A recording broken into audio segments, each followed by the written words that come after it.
Who invented the internet? Nobody. And that's where this story gets interesting. There was no single moment when someone sat down and invented the internet. Instead, pieces of it appeared over decades: ideas, machines, protocols, networks, each generation, building upon something left behind by another. To find its beginning, we have to decide what the internet actually is. One possible beginning lies in 1962. Psychologist and computer scientist J.C.R. Licklider imagined computers connected together so that people could access information from almost anywhere. He called his concept an intergalactic computer network. The name disappeared. The idea didn't. Then, in 1969, an experimental network funded by the U.S. government's Advanced Research Projects Agency connected 4 computers.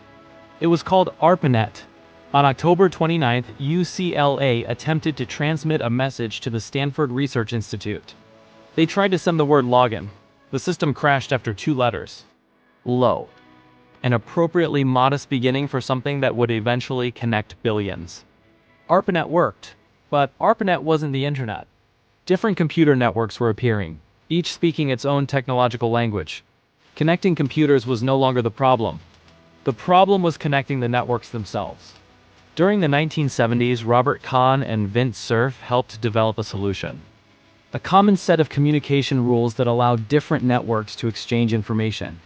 Those rules evolved into TCP/IP. Networks could finally become a network of networks. So perhaps this is the internet's birthday.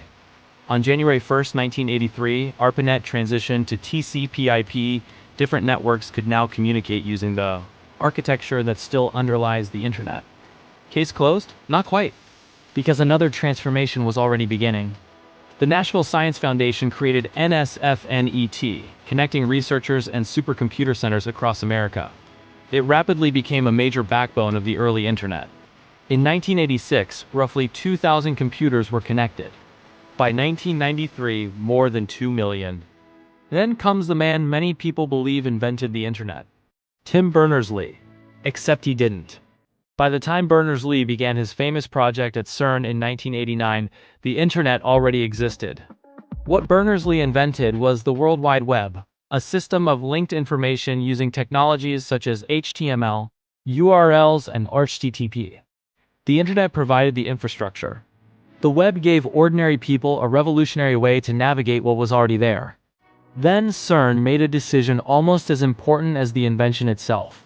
In 1993, it released the web software for anyone to use, and the web exploded. So who invented the internet? Licklider imagined something like it. ARPANET demonstrated networked computing. Kahn and Cerf helped give networks a common language. NSFNET helped it expand. Berners-Lee built the web upon it. Remove almost any piece and the story changes. We like inventions to have inventors. A person. A place. A moment when something new entered the world. The internet refuses to give us one. It wasn't invented. It evolved. Perhaps the most important machine humanity ever constructed doesn't have an inventor. It has ancestors. Thank you for visiting the archive.